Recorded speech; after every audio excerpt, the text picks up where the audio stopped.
मैं पिछले 25 सालों से भारतीय जनता पार्टी का कार्यकर्ता भी रहा, पार्षद भी रहा, बोर्डों में चेयरमैन भी रहा, पदाधिकारी भी रहा।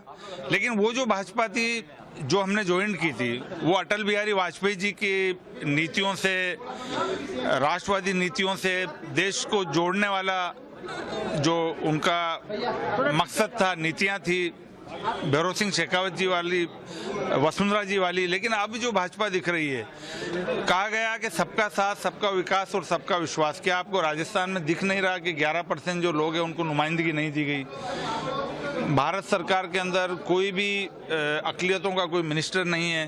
तो ऐसा लगता है कि सिर्फ गुजरात के लोगों को ही प्रमोट किया जा रहा है, कुछ इंडस्ट्रियलिस्ट लोगों को प्रमोट किया जा रहा है, एक तबके की बिल्कुल को नज़रअंदाज किया जा रहा है।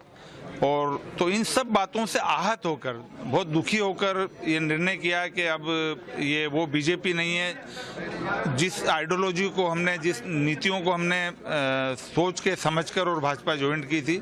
लेकिन अब वो अटल बिहारी वाजपेयी जी जैसे, भैरव सिंह शेखावत जी जैसे नेता अब नहीं है जो सबका साथ, सबका विकास और सबका विश्वास की बात करते थे। लेकिन अभी जो दिख रहा है, आप देखते थे कि रमजान खान साहब को पुष्कर, जो धार्मिक नगरी है, वहाँ से टिकट दिया जाता था, वो भाजपा थी। लेकिन आज राजस्थान की 200 सीटों में एक भी नुमाइंदा हमारा नहीं है। 5 स्टेटों के अंदर चुनाव हो रहे हैं जहाँ पे 80% माइनॉरिटीज़ के वोट है, वहाँ पे भी हमारी नुमाइंदगी नहीं है। तो इन सब बातों से ऐसा लगता है कि जो वादे किए, जो नारा दिया गया, उस पर कहीं ना कहीं भाजपा उससे भटक गई है। और उन्हीं बातों को देखते हुए, उन्हीं सब चीज़ों से आहत होकर हमने कांग्रेस से इस्तीफा दिया है और अब भाजपा से इस्तीफा दिया है और अब कांग्रेस हम लोग ज्वाइन करने जा रहे हैं। और भी पार्टियां थी, लेकिन अशोक गहलोत जी ने 5 सालों में जो काम किया है, जो किसानों के लिए, युवाओं के लिए, महिलाओं के लिए जिस तरीके से काम किया है, उन सब बातों को देखते हुए, इनकी जो स्कीमें है उन सब चीज़ों को देखते हुए, और जिस सरलता से, जिस डाउन टू अर्थ होकर इन्होंने काम किया, उन सब बातों को देखते हुए हमने ये तय किया कि हम कांग्रेस ज्वाइन करें।